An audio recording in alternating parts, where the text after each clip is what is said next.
Welcome, everyone, to another episode of the Maindeck podcast. This is the podcast for and by trading card game fans. So if you're a fan of trading card games like Magic the Gathering, Yu-Gi-Oh!, WeCross, Universes, anything like that, Flesh and Blood, it's all good. It's all good here. You're going to find yourself a nice home with us here. I'm your host, Dan Green, today, and today I'm joined by my co-host, Mitch Janowick. How's it going, guys? Mitch, I am happy to have you on for this one. This episode, the topic of our episode today is going to be sealed deck formats, which are I think a relatively popular format among all card games. If you look at it, there's some that don't really support it super well, and there's some that do like really janky implementations of it, and then there's some that are built around it, like Magic the Gathering. Mitch, I know you've played a lot of limited formats, as they're called in Magic, in your day. Oh, yes. Limited is probably one of my favorite ways to play Magic outside of Commander. Yeah, I agree with that too. Limited is specifically sealed deck is my favorite. And for Magic players, if you're a Magic player, this is like a sacrilegious thing I'm saying. I understand that. I get that all the time. I prefer sealed deck to draft. It's very crazy. I understand. Draft, you have control. Draft, you have decks that are built to do a thing more. Sealed deck is like, what kind of randomness do you get in your pool? Do you have bombs? Like whatever. I find personally that when I'm playing draft formats, there's an amount of inherent knowledge of that specific format that is required to get to like maximize your outcome and in a way your experience in the format. I really enjoy being able to just open up some packs and play. And, you know, sometimes you don't get a good pool and sometimes you do. And sometimes you get a bad pool, but you have like an interesting puzzle of like, how do I make this playable? And how do I eke something out of it? And I feel like the skills that you use in doing that are more generalized than the like specific draft pick considerations that you take when you're drafting. So I really enjoy sealed deck for that reason. I guess I can see that. That's a very fair point. I personally liked doing more draft over sealed because, again, more control. I feel more rewarded for like learning about the set ahead of time. Also, my favorite draft format is cube drafting. Yes, no other game that is as good as Magic for cube drafting. I do love a good cube draft. I haven't played it yet. I've heard from the Final Fantasy community that they have a pretty sick cube. Ooh, really? Yeah, and I can understand that. Final Fantasy has enough similarities in how it's played to Magic to where, and I don't mean that in like a bad way, just to be clear. No, but it's the way the game flows and the way deck building works and everything that like a lot of games that we love, games like Universes and stuff, are so very specific in how deck building works, in like picking a character and picking a resource and stuff, that when you go into a limited or sealed deck format or something, you kind of they have to throw a whole bunch of rules out the window to make it work. You know, like you just play with any resource. It doesn't matter, whatever. Yeah. We're playing, we'll talk about this a little later during the main topic segment, but I got to play in the WeCross pre-release yesterday, and in that game there's like all sorts of like restrictions deck, but you can only have 20 life burst cards and then color stuff, and it's just like, yeah, throw it all out the window. It just doesn't matter. Just put whatever in your deck. It's all good. And they also had to give you this like special pack of your Elrig and Peace cards just so you can like have a viable deck, because if you just cracked open packs you wouldn't have one. Yeah, I guess it's fair. That one requires a very specific sub deck and main deck to work. Yeah, and so Final Fantasy, to its credit in the way that it's similar to Magic, is that it like you can just in this kind of limited format, you could just kind of piece together a deck in the same way you would for Magic, without having to necessarily like come up with weird workarounds for everything. And I think that lends to then having a better limited format and a better cube draft in that case, where you can have just all-star cards. If people aren't familiar, cube draft in these games, I just realized we're talking about it. I forgot to even describe. Everyone's like, why? What is a cube? What does a cube have to do with this? I don't know where the name came from, to be honest. It's a cube. A cube refers to not just a box, but generally a card box full of your choice of some number, something like 720, 800 or whatever for like bigger, full 8-player supported cubes. of the cards you want to draft. And typically, like at the very earliest cubes in like Magic, were here are the most powerful cards in Magic, divided relatively evenly among all the colors. And so you would draft them, and you'd just be drafting like all the best cards in Magic. And like you open up your 15 card pack, Magic's 15 card packs to start, and you have to choose between the 15 best card, like 15 of the 800 best cards in Magic or whatever. First picks in Cube Draft are very difficult often. It takes so much time. So yeah, rough. you have to sit there, you'll read like, how many, okay, do I want to, do like, obviously like this card's really good, but I think there's a deck that supports this, and like everything's just really good though. So it's like, yeah, it's hard to make selections, but is a very fun way to play. Yeah, so I think we'll talk a lot more about sealed deck in a little bit. What I want to do, Mitch, is now that we're done with our podcast extravaganza in December, where we ran like 1 million 2-hour episodes, and every episode was like you got to introduce yourself to the world. If you guys missed that, we have an episode with Mitch talking about universes in 2022. He introduces himself very well in that episode, and you can learn all about him there. But today we're going to get back to the regular format, nice and calm, nice and easy. And we're just going to banter a little bit about some of the games we've been playing, since we haven't actually podcasted since December. There's been definitely everyone kind of playing games in different ways and different games. So, Mitch, why don't you kick us off? What have you been playing the past couple months? Yeah, most of my time has been filled with UVS, the My Hero format specifically, as well as the Grand Archive that's coming out in a couple months. Yeah, and so for Universes, you did attend the Hero League Championship, even though you weren't you were so close to qualifying this year. Close. You were twice so close. Oh. How was that? Nationals, but yeah, that was a lot of fun. There's definitely good and bad parts about it, as it tends to happen. Yeah. My favorite event of the entire weekend was the Dragon's Horde sealed event, which is like a chaos sealed for UVS. Oh, so yeah, okay. We got total like 16 or 18 packs across like 12. I think it was like almost all of UVS. We got packs from Yu Yu Hakusho. We got packs from Set 4 of My Hero that came out. We got packs from Street Fighter, Mega Man. They took packs from all the different sets they had and just tossed them in a bag. It's like, here, take some packs out of the bag. Wow. And wait, you said each player opened up like 16 or 18 packs? So it was a team event. So there were 3 in a team. Okay, gotcha. And you'd play a best of 1 against your opponent. Sure. And then the winner of as it works in universes, whichever team takes 2 of the 3 games, is the winner of the match, right? So that, by the way, that is a really fun format. You and I got to play in teams at Gen Con last year, and I think I talked about this in a previous episode, but you weren't on it. We get to talk about how you first of all, you carried us, just like straight up. Was what was going on. It was you, me, and then another patron of the channel, Dylan. And Dylan this was the last day of Gen Con, so he was kind of fried already. Oh yeah. But he was doing his best. He was trying, but he got to the point where he just had to like shut down completely. Like he had to like concede the game. Like, I just can't play anymore.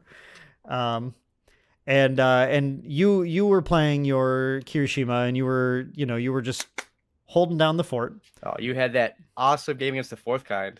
Oh god. I had my moment. I had my moment where I finally like I turned on, like it's like, oh yeah. I was playing through the weekend, like, kind of casual, like whatever. And I had this moment where it's like, okay, wait a second. Like I just got in the zone, and I was able to, you played it so well. Oh my God. That's crazy. It was one of the cleanest games of universes I've ever played, where I felt my decision making was right there. It's just, I feel like sometimes when you're really getting to the game, you get into this flow, and then you're it's the only thing that matters, and you're just focused on this, and your brain is suddenly like operating at the right capacity to handle it and everything, and that is really fun, although exhausting also. Oh God, yes, this is very exhausting, especially across an entire like 10-hour tournament.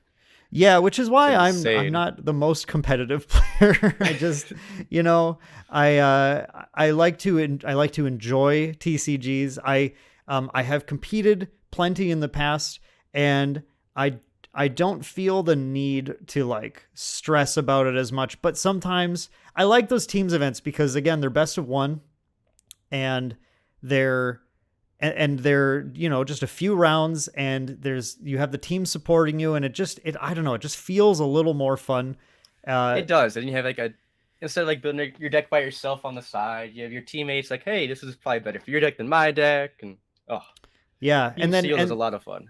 I think the thing that's great about teams is that because there's fewer teams, because there's, you know, however many players there are, you divide that by 3, and that's how many teams there are. It means that they're never going to be like 8-round events, right? Yeah, you'd have to have infinity players to get to 8-round teams events. Whereas, you know, that had like, I don't know, a good like 60 players or something, like, I don't really remember, but like, and then it was like a 4-round event. They had to like actually cut the last round off because Gen Con closed. Yeah, they cut the 4th round short because they had to close down the stadium. But yeah, it was still just a 4-round event with however many players, which is awesome. Like, I love, because then I can just, I do it. I can get in the zone for just enough time, and then I go, all right, now I'm done. Let's go do something else. Let's go. Let's get out of here. Yeah. So yeah, so you did this teams with sealed with chaos packs. Like, yes, that was a whole lot of reading because I didn't know almost nothing about old UVS. And your team had to read the cards at the same. Were you playing with teammates who like were more familiar with older? Yes, yeah, they were a lot more familiar than I was. Okay. He was like Jacob and Travis Tangeman. Oh yeah, definitely a couple of names. Nomu guy. Yeah, Mr. Nomu. So. Jacob and I think it's Asher or Esther. I'm sorry, I think it's Asher, something like that. The Nomu guy, though, if you're at My Hero group, he's the guy who was memeing Nomu for ages. And yeah, Travis Tangeman, who's top cutting a million things, also great player. Yeah, he was an HLC main event. So yeah, yep, nice. So yeah, you guys got to you got to experience all these old cards with, I'm sure, a massive scale of power difference between. It was the cards crazy. There was characters that were in there that were banned in UVS format. That you could pull sure. Sealed, and you could run them because there's no cards banned in sealed. So what characters did the 3 of you end up playing? I ended up playing Dimitri. Travis was on Rando. From Yu Yu Hakusho. What's Dimitri from? I'm not a fighting game guy. You don't even know. We need Kevin. Where's Kevin?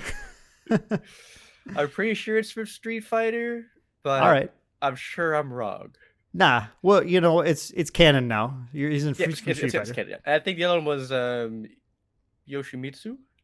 Yoshimitsu from Soul Calibur. I know that. I know Soul Calibur. That's the only one. That's the only fighting game I really played when I was younger.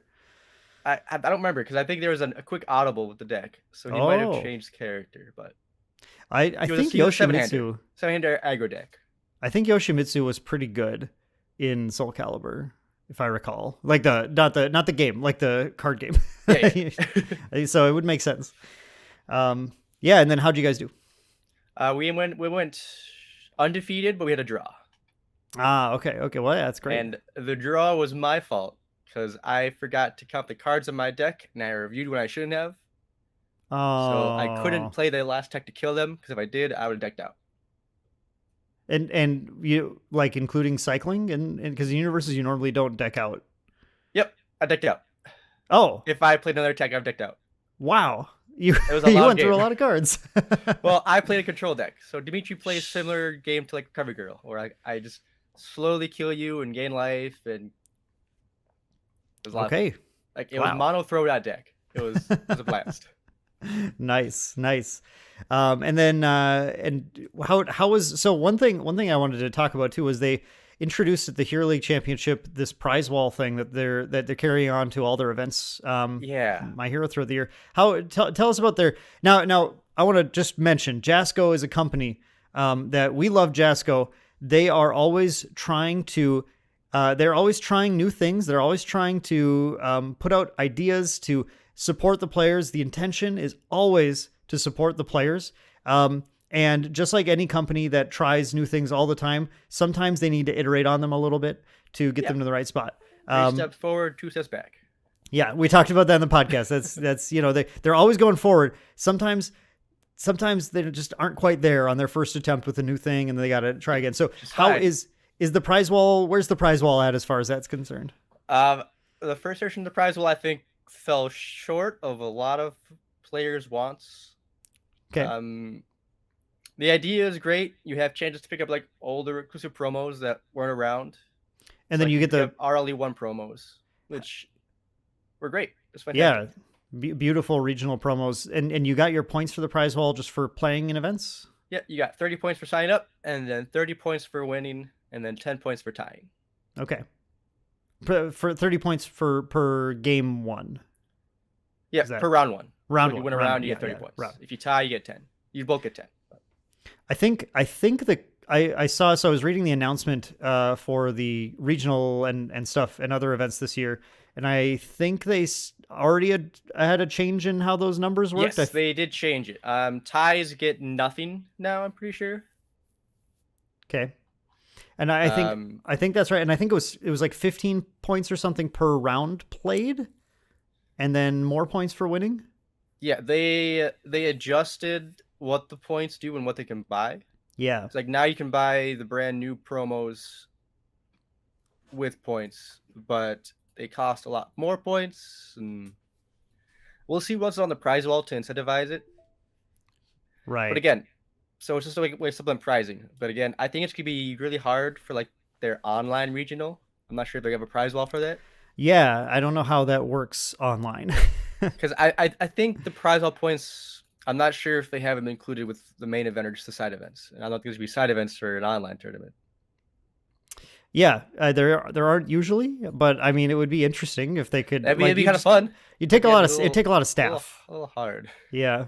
So we'll see. It'll be interesting. Again, they're always iterating, always trying new things. But I think this is I think prize walls are fun in general. Like we played at Gen Con, Magic events and stuff. They always do a prize wall thing. You pick up points and then you get to go redeem them. I remember like I think it was last year. There are prize wall tickets for main event as well. Oh, okay. Is that new? Is that different? Well, I mean, the main event was the HLC, so there wasn't really prize wall points for that. Right. Okay. No, that makes sense. But now you get the prize wall points. So yeah, I wonder if that'll work online. Actually, that's. I mean, I would hope there'd be something to at least compensate if there isn't, because then it's just strictly better to do in person. Which I mean could be fair because I get to do more for travel, so you should get more of a. Yeah. It's a whole thing for that. But. Yeah, I think in-person events should typically be.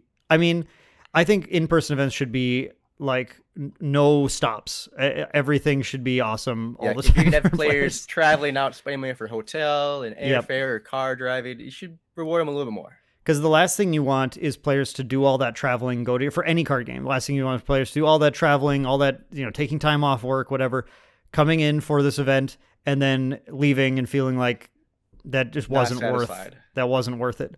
Then they'll spread to other friends like, hey, I went to this event for this game and it wasn't really great. That is, just to be topical, that is a sentiment I'm seeing a lot of out of the recent MagicCon that happened this past weekend also. Philadelphia? Yep. I've seen a number of sentiments. I don't know. I'm not there. I'm not. Oh no, it was a big thing that happened at the 30-year one. Yes, the third. Well, for this one, they didn't even give you like a free $1,000 product. Oh wow! I mean, terrible then, right? Yeah. So it's bad. Well, no, but yeah, I don't know. But I've been hearing some reports that like it's just not. I think the big thing was that people just felt like the entry fee wasn't justified for what you got out of it. It was like and the direct point of comparison for events like this is the old Grand Prix system that Magic ran, which they ran these for many years. In my opinion, the system was great. It was just what it needed to be at the time. I think it actually needs to be better than it was then now, and it sounds like it's worse. But at the Grand Prix system, the old one, it was free entry into the Grand Prix area. You did have to pay for tournaments. I think if they're sealed. I can't remember. I don't remember if you had to pay for Grand Prix for constructed. Something in my mind tells me that you didn't, but maybe I'm wrong. You did. Okay, but you got entry fee promos, which were Yeah, and like entry promos, which are like Primeval Titan or Geist Saint Traft Chrome or Mox was the one I remember. Is Chromox. you just enter even if you're not going to play because it was Yeah, worth yeah. it. Yeah, they had really good entry fee promos, and then they usually had really great side events going on all the time. Yep. And then usually if you signed up within like the first amount of sign up, you'd get like a playmat. Yep, the playmat too. Yeah, that's right. Yeah, and so it sounds like there's like a con entry fee plus the entry fee to the event, and the entry promos are not Chrome Mox. You know, they're just like worse cards and stuff. So I think that has to do with like the whole idea of like just being overprinted in Magic in general, where like the promos don't feel exclusive anymore because there's tons of promos everywhere. Yeah, Magic's got its own set of issues, huh? Just like a new card fatigue, I think would be a good way to describe it. Yeah, I think it's very fair, and I'm still interested to see how Magic continues to adjust things going forward to try and account for that. I'm more excited to see how other card games fill the void. That is a wonderful segue. Why don't Mitch? Why don't you tell us about a game you've been playing lately, including on some online events? Grand Archive, Grand Archive. Yeah, a game we cover a lot on the channel. So the events I've been playing have been the online ones that are ran through the Discord for Grand Archive. It's been a lot of fun. It's interesting to see how the meta has been developing for that. Yeah, There's been wide ups and downs of the meta roller coaster. It's a lot of fun. It has been. Like the first event I played in, it was you're playing fire, you're playing like fire Rye combo, you're playing Wind Lorraine, or you're not playing anything that's good. Well, there was like no water representation, and none of them did well. Yep. I played water and I did terrible. Recently now, in the newer ones, water's like half of the meta now. Water is the deck. It is the front runner. Nothing's beating it. It's controlling everybody down. Are the current? I forgot to check this. So the most recent events, are they using the Ultra Edition cards that have been spoiled? Yes, they are. Okay, no wonder then. Yep, because there was a card that wasn't around then, a certain Regalia card that makes the cards in your discard pile neutral colors, which ruins the entire idea of like the combo Rye deck. Now the fire decks have a so in Grand Archive. Just step back, just in case you don't know about Grand Archive. So it's a new card game coming out. It's fun on a Kickstarter the other year. And we're just about to get the product. It's in warehouses. It's shipping likely within the coming week, I think globally. So really excited. There will, by the way, if you're here, there will be a stream on the Maindeck YouTube of me cracking open a large amount of boxes. So many boxes. We're hunting for a collector rare. So we're going to try and get one. But so the basic gameplay of Grand Archive is you have a champion that you select, and you have an element that you select, basically. So fire, wind, and water are the three elements in the game. There's currently 4 classes of champions. There's supposed to be up to 7 as we get to the later sets. But currently they are warrior, mage, assassin, and tamer. And the general gist of it is you have this little material deck on the side where you play your champions from. You also have equipment and stuff that you can play out of the material deck. You always have access to it. So you can always look in your deck. You can find the cards you want, which is very important because this card Mitch is talking about that turns fire cards in your discard pile into neutral, non-element ones, is in your material deck. So if you see your opponents playing fire Lorraine and you go, oh, okay, they're going to try and use Rending Flames, which requires them to banish cards out of their discard pile that are fire element to power it up. Well, I'll just, put this out for my materialization for the turn. And then the opponent, now, so this is the interesting thing, is that like fire has a number of cards in it that destroy Regalia. Is a couple that can spurn to ash and disintegrate, I think are the two. Yep. And yeah, you need to draw those. Yeah, for sure. I mean, like that's the issue, right? Because before, like, do I even put this in the deck? It's like, are these even worth the run in the deck? Like now it's like they had to be in there and you had to find them. Yep. But if you find them and get rid of the thing, it can't come back. It's gone. And fire has a number of effects that are like loot effects, draw, discard. And so if your opponent doesn't play it, or when you draw multiple copies of those, it's relatively easy to just, okay, well, just pitch this to Creative Shock or whatever. I don't need this anymore. they're also not even bad cards in a lot of matchups. They can deal with, well, Tamer has been unplayed generally. Tamer's not doing great still. Yeah, no, I haven't seen Tamer almost anywhere. Very unfortunate. Bestial Frenzy is the new Alter Edition card that is supposed to shore up Tamer a little bit, as well as another ally for a Tamer. I actually think it's quite possible to see a little bit more of a pushback from Tamer as I think people just aren't exploring it right now. It's really this like water versus fire thing that people are really trying to like tackle in the meta. So you get a lot of people playing like, well, I just don't want to lose to fire. And a lot of people who are going like, well, I got to figure out how to make fire win again or whatever. And I think the Tamer's just kind of sitting on the side being like, well, at some point you can try playing with me again, maybe. And Tamer. Oh. Yeah, but I think it should at least be with those cards edition. It should be at least be like a viable deck to play now.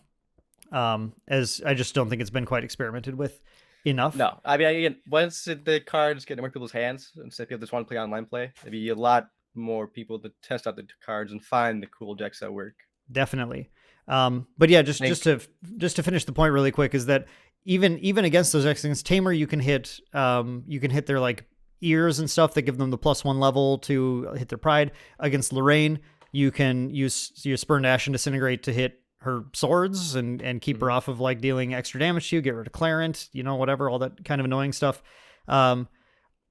Against Rai, it doesn't really matter. Actually, they're pretty bad against Rai. I think it is not too many. There's like one or two things you want to hit, like the spell books. But that's about it. Yeah, if they're doing spell books or if they get Arcanist Prism out late, you can hit Prism, which would be good. But if you're playing Fire, you're generally hoping they don't get to the point where they can use the effect of Arcanist Prism. I think you want them dead before then.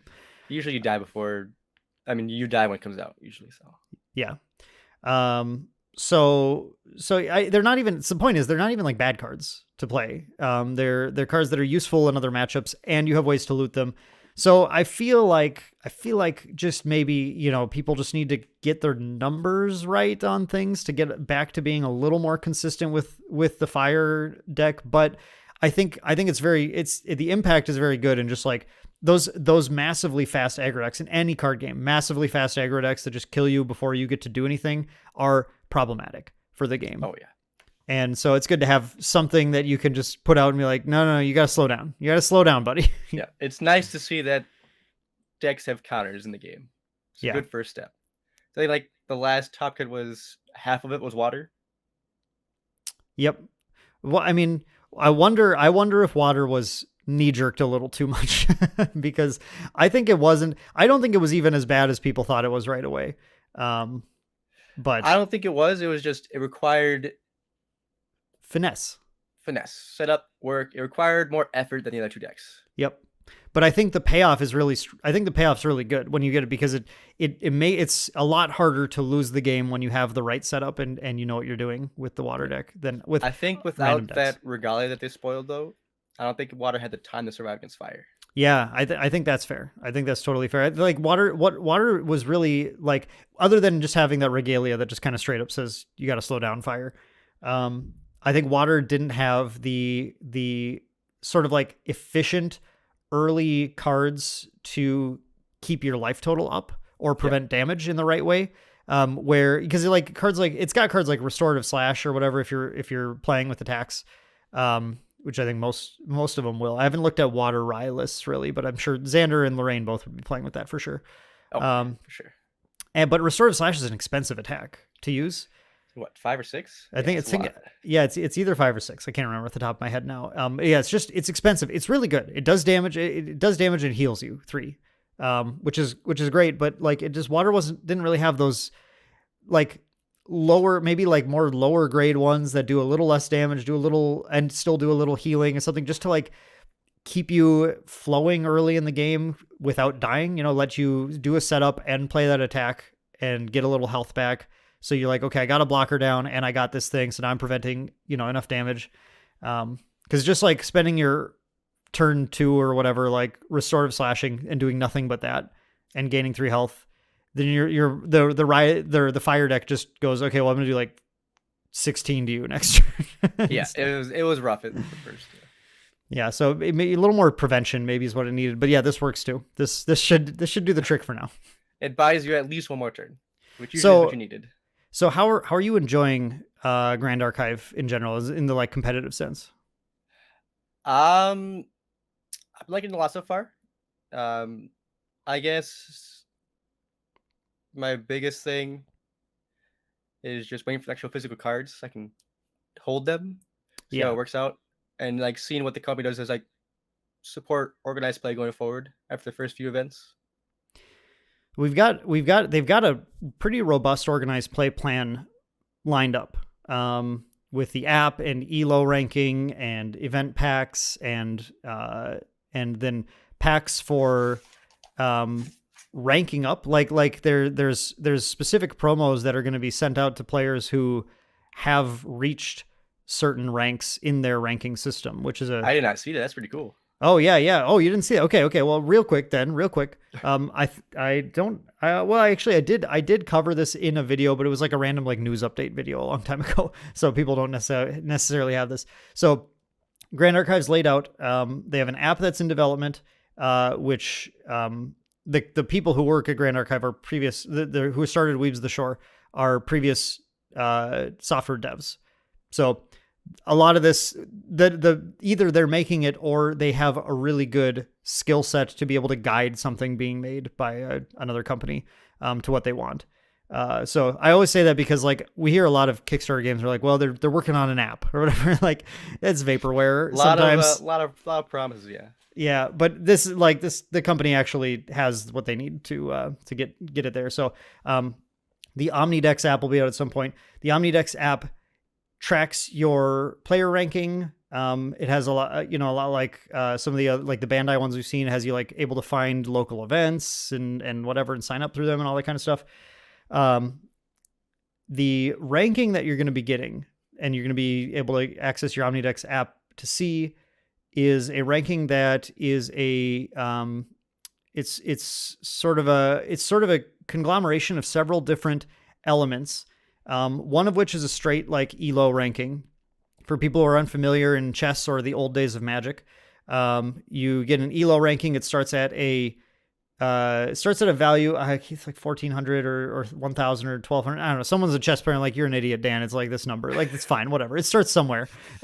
Is the point, and then it goes up or down based on every time you win or lose a game based on the disparity between you and the opponent that you played. So if you are a fresh chess player and you play the best chess player in the world, Grandmaster chess player, your ranking will jump up a lot more than if you played another fresh player where you have like even rankings. Similarly, if you lose to the best player in the world, you'll go down less because you had no right winning that game anyway.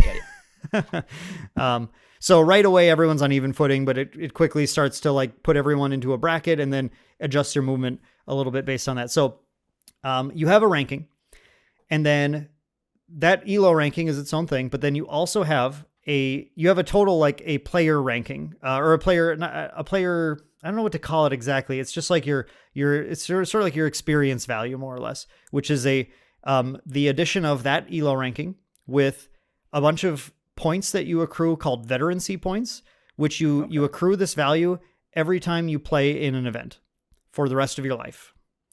And it only increments. So the more events you play in, the more veterancy you have, which means you'll have this like starting experience level that no matter how badly you do, you always have at least that, right? To bank on. That's pretty neat. And then it also has a seasonal level. All this stuff is subject to change. This is what they announced like months and months ago. They might have tweaked things, but they also announced a seasonal value, which is one that resets every season. So your ELO is always changing. Your veterancy is always going up. And then you have it's like a seasonal, think of it as seasonal veterancy or whatever. It's like if you're active in this current season, that's going to accrue. It accrues at a faster rate than your standard veterancy, but then it resets every season. So the more you play throughout a season, the more you're able to just accrue these points as well. And at the end of every season, they're going to just look at everyone's values. If you reach a certain threshold, you get a promo. Higher threshold, you get a different promo or a better promo or more promos or whatever. And then like the top 10 or 20 or whatever players it was will get who are just ranked the highest will get a very special promo sent to them and that kind of stuff. So that's really cool. Yeah, it's a very robust system. It accounts for just like you don't have to win. Obviously, winning gets your elo ranking higher, but if you just play in a lot of events, you're going to be able to score some cool promos, and staying active is great. But if you aren't active for a while, you still have that veterancy to lean on and everything. So I feel like it's a pretty great system. I am excited to see it actually in play. So am I. That sounds like a lot of fun. Yeah. Good way to keep track of stuff going forward too. Yeah, absolutely. So it's, keep an eye out on that. Of course, as soon as the OmniDex app is out, I'll probably do like a video just like going over it for people or something. It's kind of thing we tend to do for Grand Archive on this channel, just because we're very excited about it. Super excited. Oh, I can't wait. Yes. And I want to just talk about one more thing real quick before we get into the main topic, which is that I have been playing Battle Spirits Saga lately a little bit. Yeah. So, actually, right before this started, I put up for my influencer kit, I put up the world guide back here. On if you're that looks so cool in that kit. Oh, watching the video version. Yeah, I know the kit is awesome. Like I was really impressed with what Bandai sent for that kit. Very excited to get that in the mail, and then it would help that the pack had a sweet rip also. Definitely was helpful. Yeah. But yeah, just like the playmat, the deck box, the world guide, all the stuff, super super cool.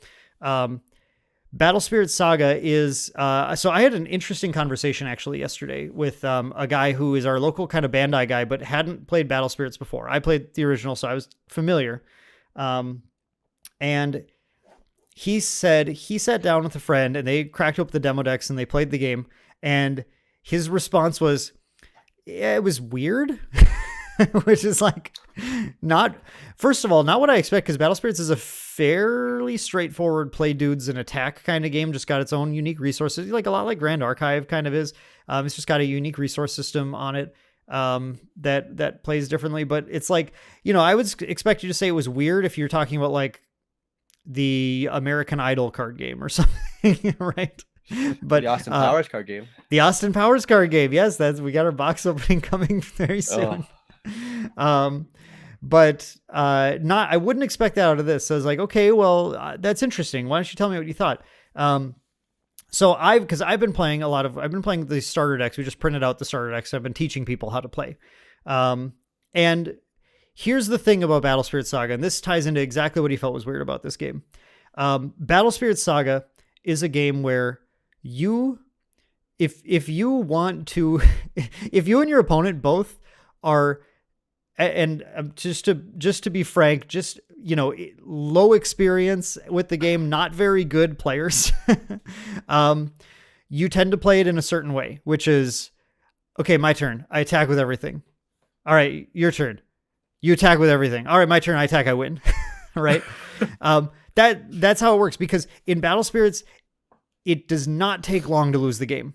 It's like razor edge. Like if you can just get blasted out of the game right away, because you have 5 cores, and when you take 5 hits, you lose. Okay. Straight up. You have 5 cores in your life, and that's it. Now there's cards to interact on your opponent's turn. It is a you attack, I block kind of game. So instead of attacking your opponent's spirits, you attack, and then they choose to block with them. They have to be untapped to block, like in Magic. But they do tap to block in this game, which is missed they missed that in the demo deck rule book. And oh no, that was a big one. I can't believe they missed that. But yeah, you do tap to block. Anyway, it's covered in their video at least. Okay. So it's really easy in the game because this game also uses the resource system also uses a cost reduction system where for every matching color thing you have in play, up to a certain number based on the card, you reduce the cost of that card by that much. So if I have a card that has 2 yellow cost reduction symbols and I have 2 yellow things in play, it's reduced by 2. If I had 3 yellow things in play, it's reduced by 2, because 2 is the max for that card. That's really neat. It's a cool system. It means that there are a bunch of cards in the game that have like cost 2 and 2 reduction symbols. Okay. So the point is, if I just attack you, even if I'm like, I got like 3 health, he's got like 1 guy in play, I'll just attack with everything. Your opponent can go, everything has haste. I forgot to mention. So your opponent can go, okay. free thing, you lose. attack, you lose. Okay, so the level up, right, is you do that for a game or two, and then you're like, this doesn't seem very good. Am I the problem or is the game the problem? Right? Like, oh, maybe I need to block. Yeah. So actually, when you're playing a higher level Battle Spirits Saga, you are less often going to just be going crash with everything. You're calculating a little bit more, like, what's going to happen when I attack with just one or two things here? You know, can I pluck the damage through? Are there ways to force my opponent to kind of not want to block these things or get rid of the blockers? But then you almost never go all out. You only do that when it's like, I have game and I'm locked in here. And my opponent doesn't have a burst card in play that's going to stop me or something like that. And I will say too, these demo decks are lacking. Even the starter decks for Battle Spirits Saga are low on important burst cards. And burst cards in this game are like Yu-Gi-Oh traps. Basically, they're magic cards. You can play them normally, but you have one burst zone. You can put one burst card face down. Okay. And you can play it for free when its specific trigger is met for its burst effect. A lot of the burst cards also say, you know, they'll say like the best card of the game. Best card in the game is called Absolute Ice Shield. It's a magic card. Costs 4 with 2 white reduction. You played it in every color deck. It doesn't matter. You just play 4 of it. It says burst when you take damage. You activate it, and then you take a core from your void or from your reserve. I don't know. It's one of those plays. You take a core from somewhere because when you take damage, you lose a core. You take a core. It's not from your void. It's from your either reserve or trash, and put it back in your life. So it's like, it just says burst when you take damage, you untake that damage. Okay. Okay. Question for that one. Would that, if you take your last hit of damage, You would lose. would you die before it? Okay. You would lose for that one. So you have to use it before then. However, it then says you may then pay the cost to play this card. And when you play the card, it says end the battle phase. Oh. Yeah. So you would heal the 1 point and then no more. And then you go, yeah, you're done now. As long as you can pay for the cost. You go, you're done attacking now. So in this game, you attack one at a time? You attack one at a time. Yep. So like Final Fantasy. Yep. So you attack with a thing, and then you resolve that attack, and then you attack with another thing, resolve that attack. And then after your battle phase is done, then the turn's done. There isn't a second main phase. So okay. So it's a time stop that also heals you a life after you take it. That can be played during the battle phase, which is a very, very potent card. So the point is, Absolute Ice Shield is in exactly 0 of the starter decks. Some of the other good burst cards are in the starter decks in only their respective colors, but this game is one where you can, splash these colors into other things. The only thing leaning you into a color is the reduction symbols. So Absolute Ice Shield is way better in white because it costs less, generally. That's fair. But so it's still good in everything. Cost-colored, like, manners or anything. Nope, course. You just use course for everything. So okay. Yep. So the point is that your first experience of Battle Spirits Saga, you have to keep in mind, if you're watching this and you're going to go try it, I recommend. It's a fun game, really fun game. Really like the game. But if you just go into it and remember, if I attack all out, I'm probably just going to lose on the backswing. So you want to be cognizant of that and play more cautiously than you think you need to. And then also be aware that if you're picking up starter decks to play or these demo decks or whatever, you're missing some of the key interaction that makes the full game more engaging when you build like constructive decks. So keep that in mind. Good to know. Yeah, that's the one you got in your influencer, right? The influencer burst card. The influencer, the card that's the special card they sent for in the influencer kit that says for influencer on it is an Absolute Ice Shield in foil. Nice. So yeah, it's very cool. I was like very pleased, very, very pleased with this kit. It was incredible. A super cool gesture by Bandai. There's just to support people who are supporting the game. So of course I recommend you look into Battle Spirits Saga # sponsored or something. Oh yeah. But yeah, no, to be clear, when we talked about this even before this came out in December, I have loved Battle Spirits since its first run. So I'm not selling out. I just really like it, and they just happened to send me some cool stuff too. Well, it's all about it at Gen Con when it promoted on the big screen. Yeah. Oh, that's the game. Yeah, that game, it's great. And it's a good game. So definitely look into it. All right.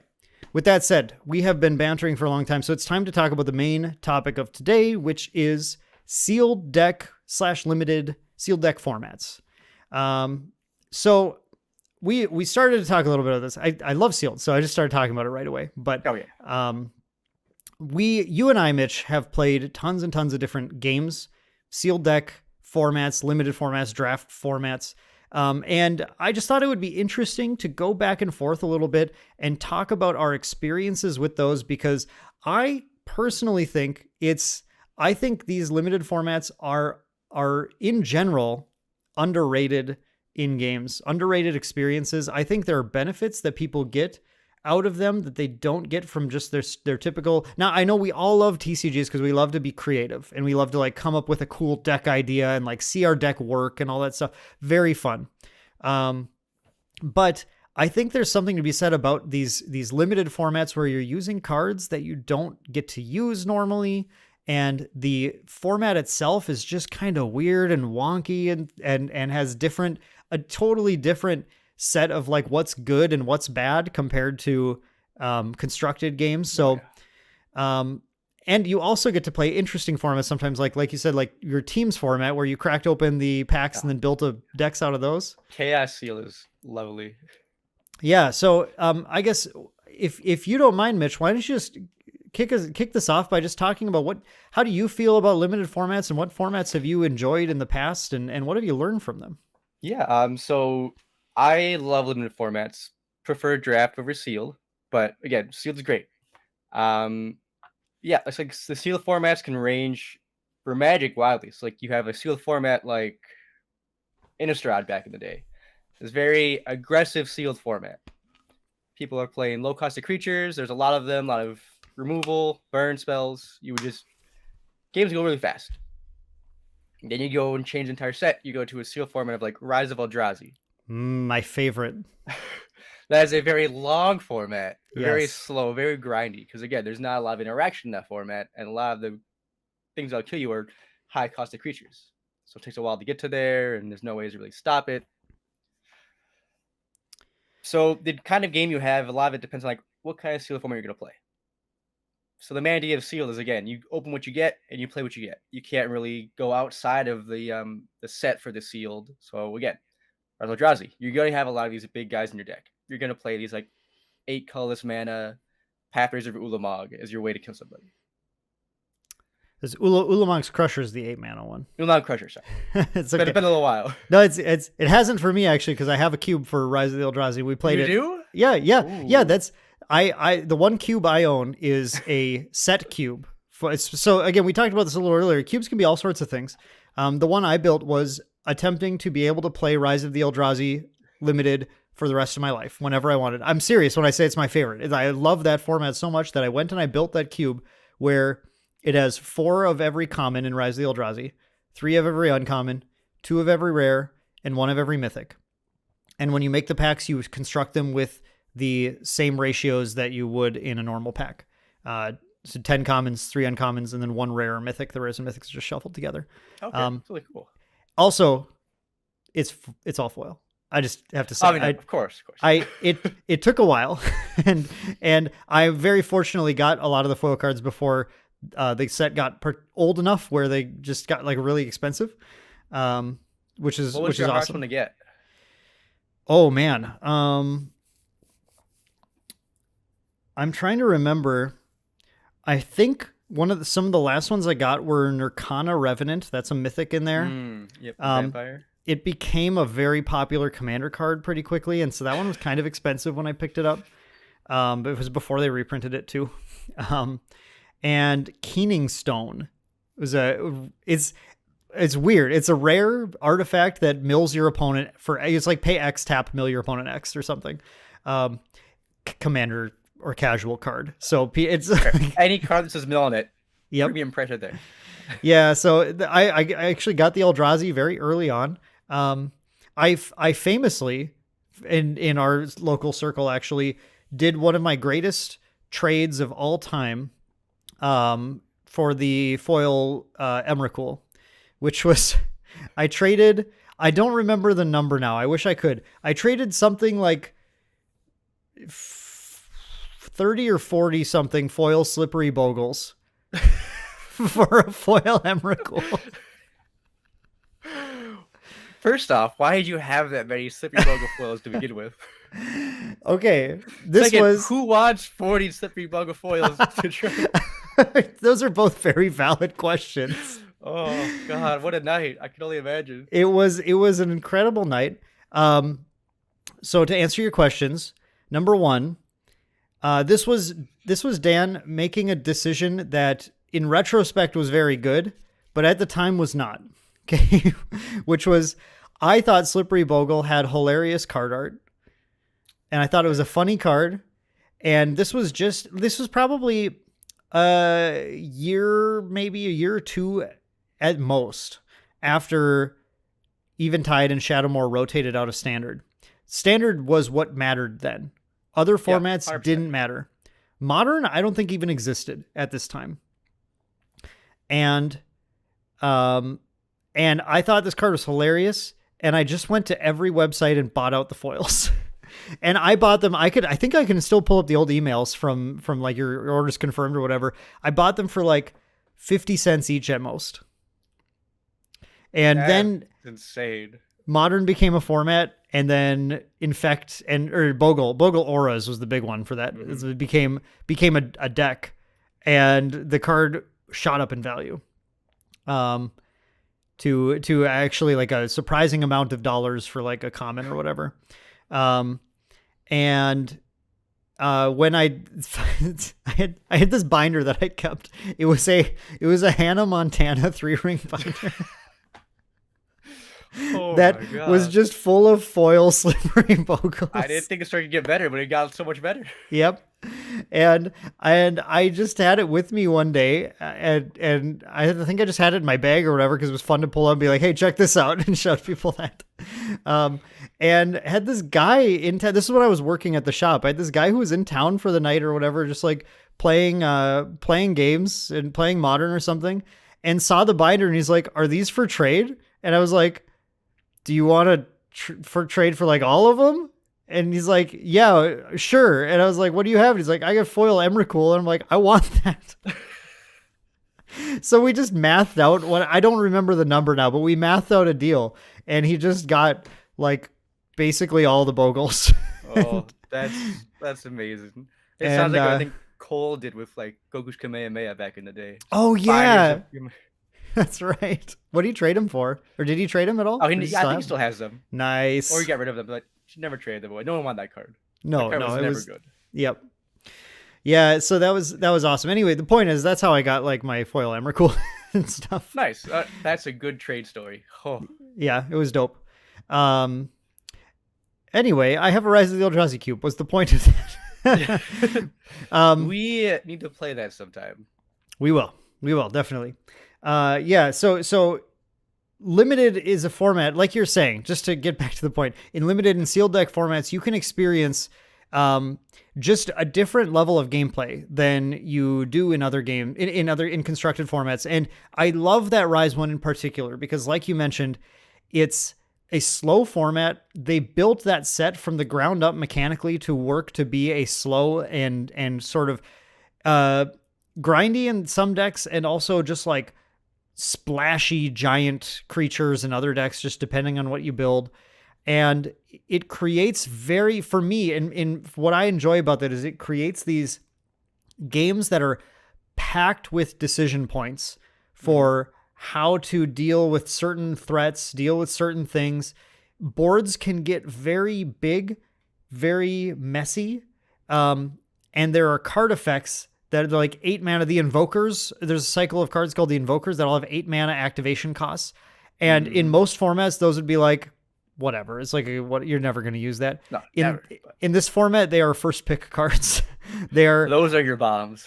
And the last time we played, I was playing white, I think white black, maybe. It was either white black or white green. I had picked up 3 of the white Invoker, which is pay 8, tap your opponent's board. That's oh my god. And I won that. Won that night because you get there and you're like, you start your attack phase, tap your board down. My turn, attack. Your turn. It's, Start your at that point, phase. I don't think you can win at that point. Tap your board down. Really hard. They have to kill it. They have to kill the Yep. invoker, and it's very fragile. It's like a 2/2 flyer or something. So it's pretty easy to get rid of. But I don't think there's a lot of removal in Rise, though, was there? there's enough. There's enough. And there are certain cards like Drana that are like absolute bombs that will just take over the game. And like no matter how many invokers you have, if your opponent plays Drana, you're probably dead. Because she'll just eat everything up and then kill you. So yeah, it's a super fun format. I really enjoy that style of gameplay. I love all of the decisions you have to make. I love when a board gets messy and you don't have something like an invoker and you have to figure out, okay, like how do I get the damage through here? How do I get through this giant board? Like what, am I waiting? Who's the beat down right now? Who needs to be attacking? That is the most important part. Figure out like who is the aggro deck in this scenario. Yeah, I mean that's always important in card games, but that actually gets to a key point about limited formats that I wanted to talk about that I really enjoy, which is that playing in a limited format, a sealed deck format, is really getting down to like it really comes down to the fundamentals of the game. Mm-hmm. and the basic, and I mentioned this earlier, kind of just the basic generic skills in card gaming that learning to play limited formats well will then influence how you play constructed formats in a very positive way. Those basic things like who's the beatdown right now? How do I know what's my role in this game right now? What outs exist in this scenario? And just knowing like when to push tempo, when to hold back, all that kind of stuff is stuff that is key to winning in limited games. And I think when you're playing constructed games, some of that stuff for some players gets kind of obfuscated by what's my deck doing, And I think it's really easy to fall into those kinds of traps where you're like, okay, my deck's supposed to do this particular combo of things. So what's my goal? Do the combo of things. And I'm going to go and do the combo. And you can miss important points where you're actually supposed to go, okay, wait, no, I need to not do that right now because my opponent's probably going to do this next turn. And I need to address that before I can safely go into this thing. Like the most simple example I can give is you're playing sealed and you have 2 cards in your hand. It's turn 5. You have 2 cards in your hand and let's say you're playing Magic or whatever. You have like a 5-drop vanilla guy, like just like a dude you play. He's like a trample or something. He's fine. He's like an uncommon.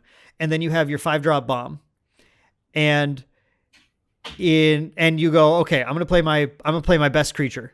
And your opponent goes, kill it. Right? Yep. It's like that. Yep. And it's this fundamentals of like, okay, learning, all right, but wait, what if I roll back time? What if I play the bad one instead? And my opponent goes, kill it. And you go, okay, here's my bomb creature next turn. And the opponent goes, damn it, I wasted my removal on that. Yes, other thing.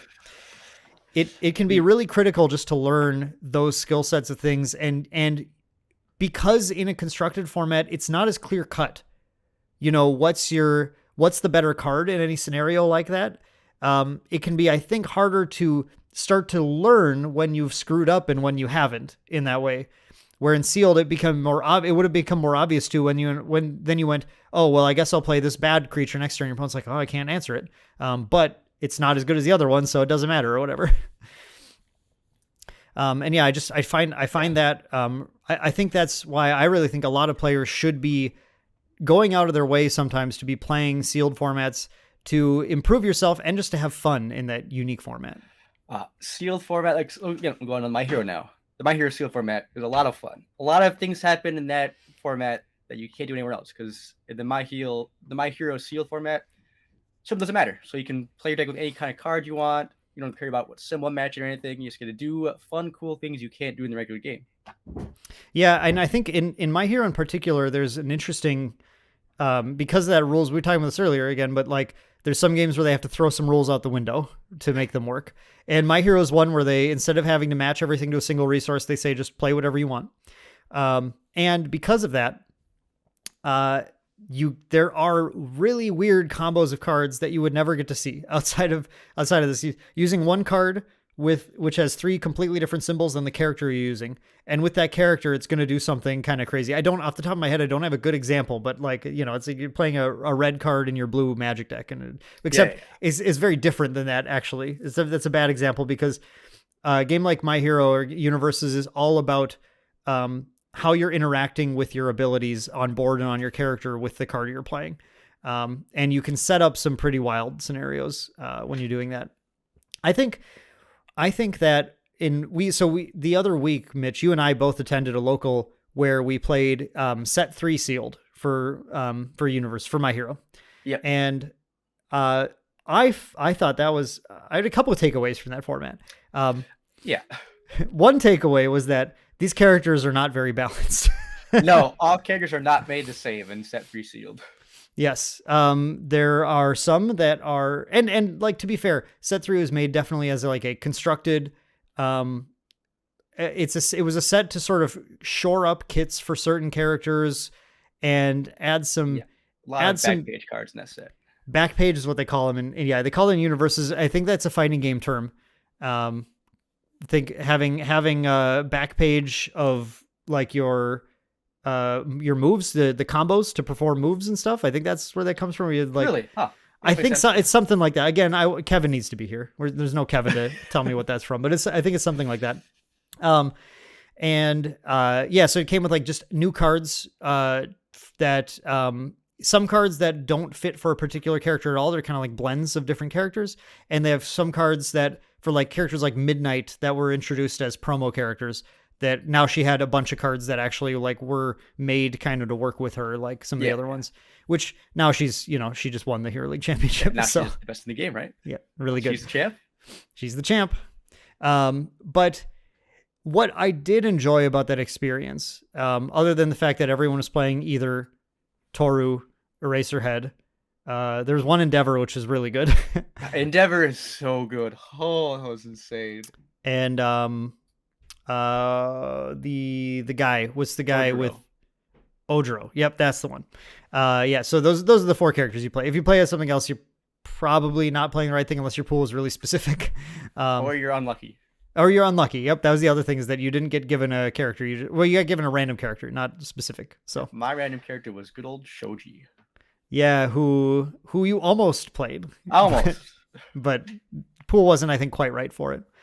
But what I really enjoyed about this was that I got to play with a bunch of set 3 cards that I haven't played with before. I've never touched them. And the thing that's different about Universes and Magic, so like, I think we would be really remiss to not mention this in the episode, but in Magic the Gathering, the sets are made for limited. They're made with limited in mind. Your commons in Magic the Gathering are generally 98% of the time not good cards. And you can have your own opinion on that, which is totally fine. I get any opinion, any take on that matter, because like I also don't like opening packs where I go, well, these are all trash. Throw them away. They call them draft chaff for a reason. Yeah. Yep. At the same time, limited format for Magic is so fun because of those.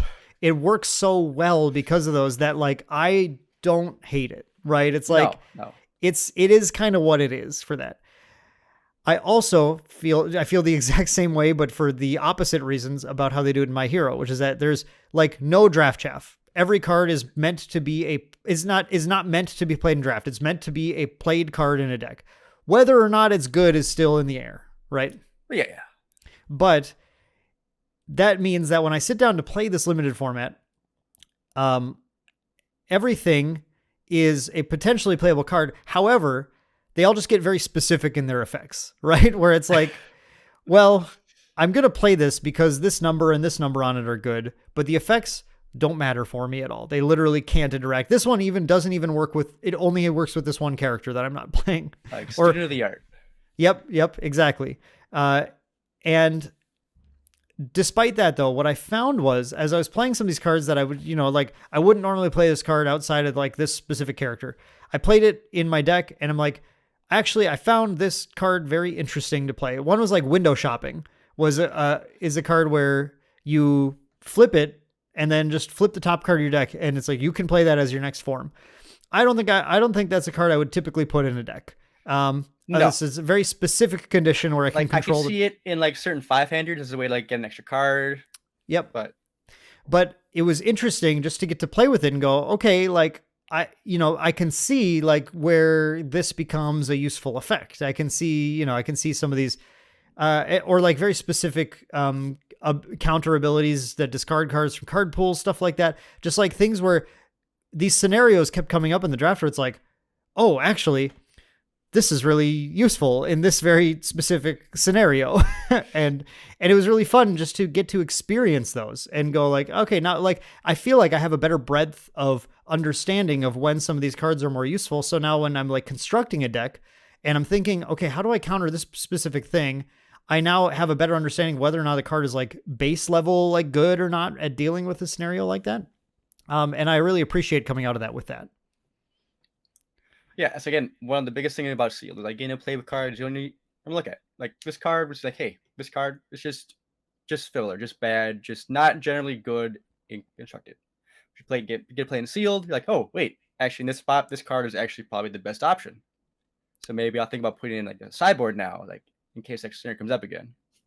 Yeah, exactly. And I think right now my hero is pushing sealed deck as a more regular format going forward. They started advertising it. They put out special promos for it.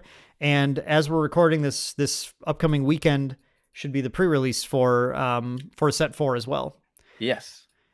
Mitch, as someone who's already experienced set 4, what was your take on that? Is it very similar to set 3 in how the sealed plays out? For set 4 sealed, which that was the main draw for the side event for HLC, the championship, if you weren't playing the HLC. Yeah, because it was a very early release of the set. Yes, it was like a month ago almost. Yep. 3-4 weeks ago. Yeah. So the idea there is very similar, whereas like not all characters are made the same. Some are better than others by a landslide. If you're playing sealed, don't play Toga. Don't do it. Just don't do it. I can see that. Don't do it. You have one enhance. That's it for one attack, and that's it. Yeah. If you open muscular, you play muscular. Just do it. Just do it. It's free damage. It's free real estate. Yeah. Real estate. So yeah. So again, similar, like some characters just made better. Some characters like Spinner, very specific character. I played Spinner in HOC, Sealed format. I opened like 10 or 11 weapon attacks. So it worked very well. Sometimes you open a pool and you'll open 1 or 2 weapon attacks. Like, oh, well, I can't play Spinner. He's just bad now. Some characters just get more life breath in them based on what you open. I'd probably say if you had to rank them, Kurogiri's wonderful. He's great. No matter what you're playing, Kurogiri's good. Because again, he gets to play any attack from his discard pile. He gets to play any block discard pile. He just gets more resources to see his cards more often. Versus like, hey, you open this one big UR bomb or this one big rare bomb that just is a good attack that'll end the game for you. Well, you can see it more often with characters that can tutor out from this discard pile. That's a really important point and a big difference in sealed and limited formats for every card game. Is that because your access to powerful cards is so limited, you have very specific ones that are bombs. In games like Magic, it's often a decent idea to play like a one of card that like gets a creature back from your graveyard or something, like, raise dead into hand, or not even reanimate, just like getting them back. If you have anything like with value that can get like multiple creatures back from your graveyard, it's usually like a very playable card because you'll often have just as like 1 or 2 bomb creatures. And if the opponent had the removal for it, then you can win the game just by being able to get that thing back. And just like in this scenario, I can totally, as soon as you're saying that, I thought that makes so much sense, because anything that has the ability to use your limited number of more powerful cards more often than your opponent gets to use their powerful cards will give you a big advantage in the game in a limited format. For sure, yeah. Like, let's say, for example, what's a good one here? Let's say you open like Decaying Palm Slam. Oh yeah, Shigaraki's UR. Well, if you play that attack twice in the game, it's a lot better. Yes, yeah. That makes a ton of sense. So, you think Kurogiri's good, Muscular's good? Any other ones that people should be looking out for? Let me pull up the list. I think those 2 are the biggest standouts. We're just gonna Toga's bad, twice as bad. Don't do either one of them. We got that. They're a bunch of specific. Dabi is great. Cool. Is Shigaraki? Do you think he's reasonable in that? He's reasonable. I'd say he's definitely in the top. I wouldn't say he's as good as like Kurogiri, but again, sometimes your 7-hander you just draw 7 attacks. Like, all right, let's go. His form is game winning. His once per game form. What's that again for him? It's the first form, once per game. Remove momentum. Your rival's checks get -1 until your next turn. Oh, yes. Shigaraki's. Yes. For some reason I thought we were talking about Dabi. And I don't remember him having that. Oh, yeah. You mentioned Shiguraki. Yeah. Yes. So, that's his form. And again, even if you can't kill him on your turn, you make your opponent's checks in their turn -1 as well. So when they're trying to attack and kill you back, their 5 is now a 6. Their 4 is now a 5. Sure. Yep. It makes their turn harder as well to kill you. So, which is really nice to. You go ahead. Which again is really nice way for striking, because then you can almost overextend in your turn. It's like, well, on their turn they're gonna have to check a bunch of bad checks to try and kill me back. It gives you some leeway. It makes that. I mean, that it makes a lot of sense. So the hot advice from Mitch for going into set 4 limited, Kurogiri, muscular, number 1, Kurogiri number 2. Or so the biggest problem with muscular is he's a 5-hander with no draw. Yeah. If you can block his attacks, you're fine. That's it. But again, you have to block his attack at a certain point, because he's getting like +8 or +10 damage in every attack. You're like, oh shoot, if I don't block him, he's dead. So there comes a point where if you don't kill him fast enough, you're just gonna die, period. You can't block everything perfectly. And then the half damage will just kill you. Yep. Especially if you're a squishy 7-hander. So muscular Kurogiri, I'm just trying to force you into a corner here. I would say muscular Kurogiri are top 2. About even. Shiguraki are really close. Depending upon the pool you open, I could see either of them going different ways. Because again, 2 of them are 5-handers, 2 are 7. All right. There's the pro tips for set 4 limited. If you're going into the pre-releases next weekend for My Hero Academia, then Mitch has got you covered. And if you do badly, you can blame Mitch. Remember, no toga, no twice. Definitely don't play twice. It doesn't seem very good. It's your only choice. I'm really sorry. Yeah, but how ironic would that be though? You get twice as a. Well, I guess it's maybe a little better, right? If he's your only choice, that means you either didn't. It's bad if you didn't open any characters, but it might mean that you got given twice and then you opened 1 or 2 copies of twice or something, and maybe you can at least do a little bit with him because he wants. No, because his only enhance is if it's the second copy of attack you played. You have to open multiple similar name attacks to make it good. Echo cards. You got echo cards. Yes, echo cards. If you open those, sure, you can make 1 attack +2/+2. If you only open twice, ask your friendly judge if they can hook you up. It will not be a fun experience. Let me play Mr. Compress, please. This is the promo you get for playing. So can we play that in the sealed? I've seen discussion about it. I think it's up to the event. We could play the other promo, right? The class lineup in the last sealed. It's up to as far as I understand from Jasco, it's up to the event whether or not they want to let you play Mr. Compress. Totally that might change my list a little bit, because I think Compress is really good, especially in sealed format. Okay, if Compress is allowed, where does he fit? I think he's top 3. Okay. Being able to just form attack again, you can increase your hand size from 6 to like 7 or 8. Sure. And being able to put your blocks in momentum too. Yep. Especially with the good momentum cards in this set. I think if your pool is leaning towards some of those powerful momentum outlets, then that would make a lot of sense. He's just a better Toga. Yeah. We get it. Don't play Toga. That's the advice here. I'm going to be making out soon, once they spoil the provisional promos, I'm making a character list, tier list. And I'm excited in the bottom. for it. Toga's in the bottom? Toga's in the bottom. No, but she's okay. I don't want to get too off topic, but there are a few interesting interactions with her. Like that, I sent you that list with the electric stomp or whatever, the May card. Like there's some interesting things that exist. Like, so don't get me wrong, Toga Instructed is a lot better than in sealed, but the things she's trying to do take a long time to set up. Yeah. And even when you get them set up, they're just not as strong as other things you can do. Yeah, no, that's probably true. That's fair. That's fair. I endlessly like to try to make bad cards work, which is what I enjoy about sealed, where cards can often be that are worse. In this case, Toga is just worse in sealed, but cards in sealed can often be better than they are in constructed. Which agreed. Yeah, for sure. Speaking of which, I want to talk real quick about our experience playing. My and patron Randall's experience playing Phyrexia All Will Be One Two-Headed Giant sealed deck. Two-headed giant. What a crazy format. So for people who aren't aware, Two-Headed Giant is a format in Magic where it's another teams-like format. Teams formats are so fun. More games should support teams formats. Where you and a partner play against another team of two. You are playing the same game, though.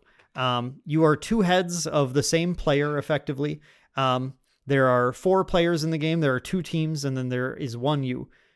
So that's how effects work. Anything that says each opponent or each opponent targets both opponents.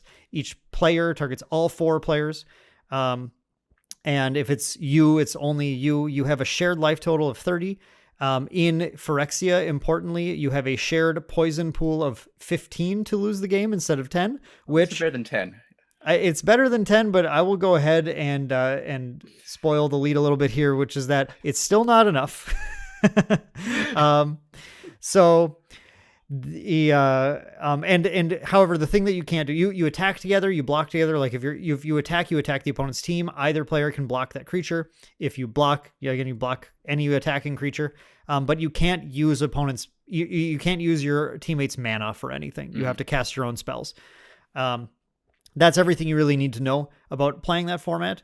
In Phyrexia All Will Be One, the new Magic set, they have brought back poison in an interesting way. There are cards that say like Corrupted. If your opponent has 3 poison counters, they get an extra effect or something. They get better. They have cards with Toxic, which are creatures that deal normal damage, plus your opponent gets X poison counters. So like Toxic 2, they'll deal the normal damage if they hit the opponent, and they get 2 poison counters. Okay, so we had a pool that we opened up, and we will never in our lives open a pool as good as this. Never. In Two-Headed Giant, for sure. Never, ever going to happen. I would take these decks that we built, and I would play them against any team's Two-Headed Giant pool from any point in history, any deck, and I think we'll win. It's so good. We had that good, huh? It's that good. I had 4 copies of Prologue to Phyresis in my deck. I was playing blue-white. He was playing green-black. I had 4 copies of a card called Prologue to Phyresis, which says, draw a card, each opponent gets a poison counter. That gives you 2 poison counters. Okay. And Randy had 3 copies of a card that said you lose 2 life, you draw 2 cards, and each opponent gains a poison counter. Infectious Inquiry, yeah. Infectious Inquiry, yep. My partner also had 3 copies of, I believe this one is Vraska's Fall. There's 2 sacrifice cards. I can't remember which one, but this is the one that is each opponent sacrifices a creature and gets a poison counter. He had 3 copies of that too. Oh my God, that's disgusting. So right now, if you do the math, we're already at 20 poison counters. If we just were to like draw into all of those. Okay. But of course we had a bunch of toxic creatures. I had Skrelv Defector Might, who is a really strong creature in limited, actually really powerful, who you can pay a Phyrexian white mana, either 2 life or a white mana, and tap him to give a creature you control Toxic 1, hexproof from the color of your choice, and can't be blocked by creatures of the color of your choice. That's crazy. Toxic stacks. It's important to note that. If I have Toxic 1 on a creature and I give it Toxic 1, it now has Toxic 1 and Toxic 1. So it gives them 2 poison counters when it hits, effectively Toxic 2.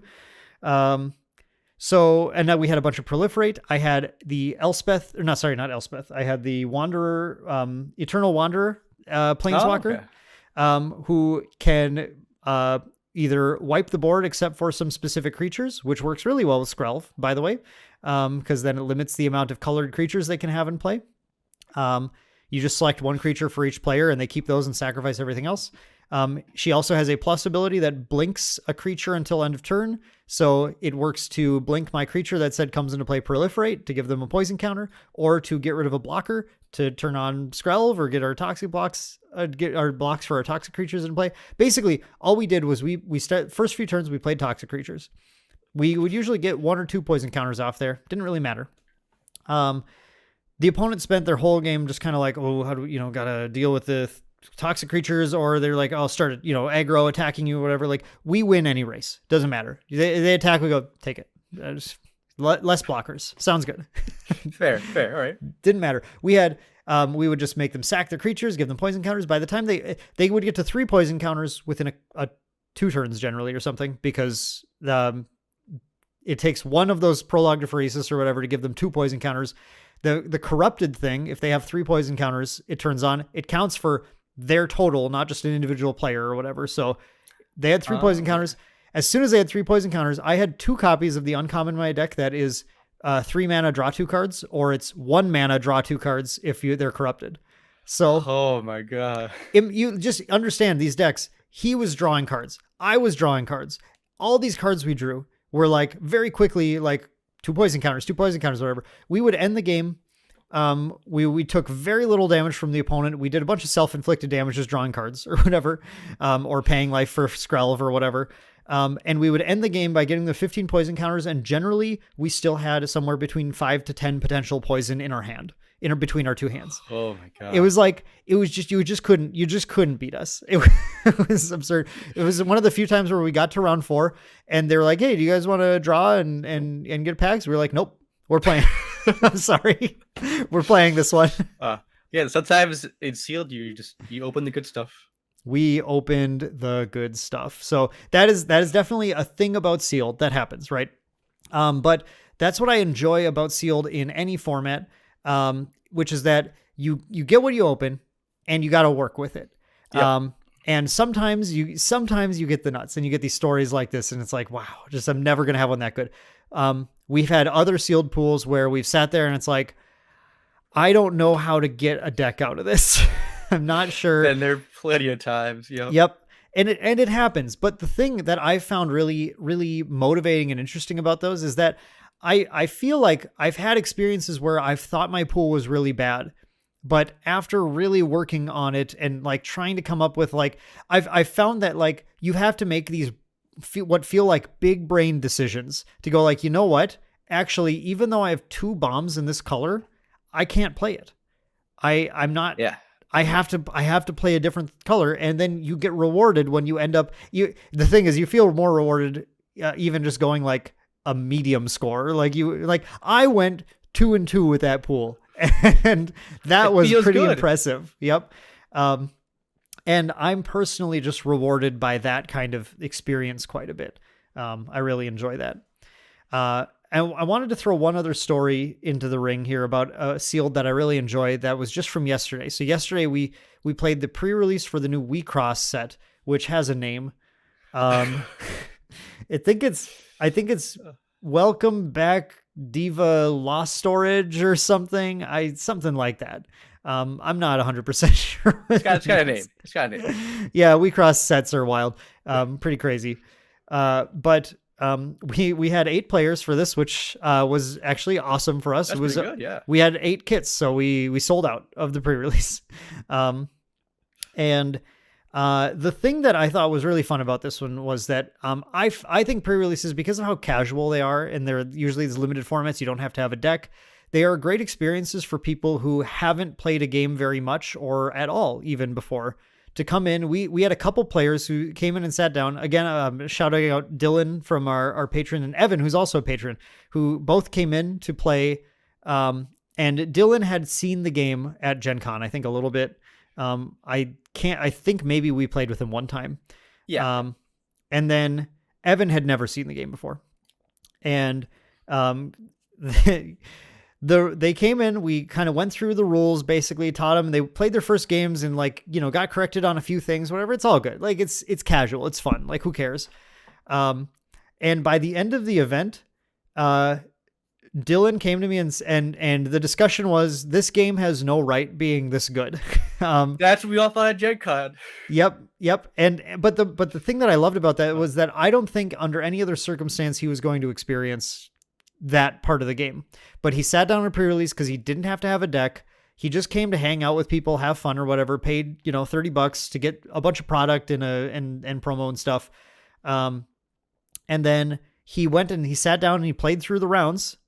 And as he went through, because again, these games come down to those fundamentals, right? Like you don't just get aced by that deck using that powerful combo or whatever. It's just, you're just playing kind of like good, clean card game, whatever you're playing. In this case, he was playing good Wheatcross, as clean as it can be. So Wheatcross is sort of if people aren't familiar, everything's a girl, and it's a very weeby game. I like that. Yeah. So he said, this game's really good. I really like this game. It's really fun, actually. Because you just get to experience just kind of that like raw back and forth, clean gameplay and getting to use like all of our games were really close. They always are in Wheatcross, but they were really close going right to the end, like using your every resource you have. And it kind of just comes down to who made some of the better decisions, because Wheatcross is a game full of decisions, like tons of decision points as you're going on too. So who picked the right abilities at the right time going into the very end of the game, who got a little lucky on their bursts and who didn't and stuff. Little bit of luck, a little bit of skill, a classic Japanese card game. And I just wanted to point that out because like I also find Sealed to be a really awesome experience just if you haven't played a card game much or at all before, because you can sit there and especially at a pre-release where it's really casual. Obviously like not a major event where it's like Sealed PTQ or something. Like different story. Yeah. Different story. But for a lot of Sealed, like I think a lot of games are pushing them right now as just a fun format for people to experience something different. Just a way to try to get new players in the game. And it works because Dylan bought a box before he left. I think that he did. Wow. Yep, I believe so. So so I love that limited formats can create that interesting gameplay for people. I love that they can get gameplay down to the fundamentals and you get to experience cards that you haven't seen before. And I hope that more card games continue to push limited formats in that way and get people to try them out, because it's also good for stores too, to be able to sell product. Yes, it's great for stores as well. Yeah. It lets them have a chance to move product that they weren't going to move otherwise. Yeah. And yeah, I think they're just something that people need to play more. Do you have any other thoughts or any other experiences you want to share on Sealed formats, Mitch? Oh, let's see. I think probably one of my favorite ones was way back in the day of Avison Restored Sealed. Ooh, that's a fun one. So Miracles. I opened Miracles. Yep, that's the name of the story, Dad. Miracles. Wonderful. So I opened this cool card called Bonfire of the Damned. That's a good one. That was a very, very playable card. Yeah. So I was playing, I think it's like a red-blue deck. Yeah. What Bonfire of the Damned does is it's I think a double or triple X with like 2 red in its casting cost, where it does that much damage to every creature and player for your opponent only. Yep. But the mule cost is just 1 X in a red. So you get a lot more bang for your buck if you What Miracle does is start of the turn when you draw a card off top of your deck, before you put it in your hand, it's like, oh, this is a Miracle card. You reveal it, like, hey, I drew this card this turn. My first card that I've drawn. You can pay it and play it for its reduced cost, usually for Miracles. So almost every round of that Sealed, I Miracle Bonfire to win. Wow. Really? It was stupid. It was crazy and insane. But there was one round where my opponent had Miracled Entreat the Angels. Ooh. It was like he had like makes a million angel tokens. Yeah. So he paid it and it made 6/4 Flying Vigilance Angels. Yeah. All right, I'm just dead no matter what. I need to Miracle my Bonfire now. It was like I think fifth round in the event, so it was like the last round for first place. So I was like, grab top of my deck and just like flip it down, like boom, here it is. Because it's one of those situations where it's either the Miracle or I lose the game. So I'm you just dead. might as well. Doesn't matter. Doesn't matter. It's might as well just flip it. I believe part of the cards. Yep. And it was there, and everybody around was like threw their heads like, son of a. I've been doing that all night. It's stupid, insane. Yeah, I think that's Oh, a fun format for limited too, because like that another thing about limited is you typically use smaller deck sizes in like yeah. sealed deck formats, and Miracle is a mechanic in general that works better when your deck size is small. It works more often. I guess I don't know, better or Yeah, worse it works depends more on often. the Not side as of the table you're reliably, on. but yeah, more often. Yeah, which is cool. So yeah, Another good that's one awesome. was also a two-headed giant story. Back in Theros, when they first had devotion. Okay, and devotion still only counted for your side. I can't Only for your remember. side, yeah. Yep, that makes sense. I was mono black devotion. Yep, and Our devotion is pool, things oh yeah, power up based on the number of matching color symbols that you have in play. yeah. So if a card costs 1 colorless and 2 red, you would have 2 red devotion. Yep. I our pool was 4 Gray Merchant of Asphodels. Oh no. Oh gross, because it's each Yeah. opponent. So Gray Merchant of Asphodel is for your devotion to black. You drain each opponent X life, and you gain that much life. So in two-headed giant, there's 2 opponents. Yep. So it doubles your devotion value pretty much. Pretty disgusting. So that was our janky two-headed giant, and then it was mono black, so like kill spells. I had ways to bring him back from the graveyard to play him again. I think we had a whip of Erebos. Oh, you have whip with 4 gray merchants. Whip allows you to bring creatures from graveyard into play, and they gain lifelink too. And they gain lifelink, yeah. All creatures gain lifelink. It's a 4-mana artifact enchantment. That's a bomb in limited. That was disgusting. That was, Yeah. I think, our best limited two-headed giant pool. That's pretty good. My second best pool before this Phyrexia one, I think was in War of the Spark, just because we opened 3 copies of the rare Casualties of War, which was it's destroy up to 1 of each creature, enchantment, artifact, planeswalker, land. So we had 3 copies of that. So we were just like kept setting up like destroy this, that, and get rid of that land, like what. Like, it was really funny. Actually, I don't even know.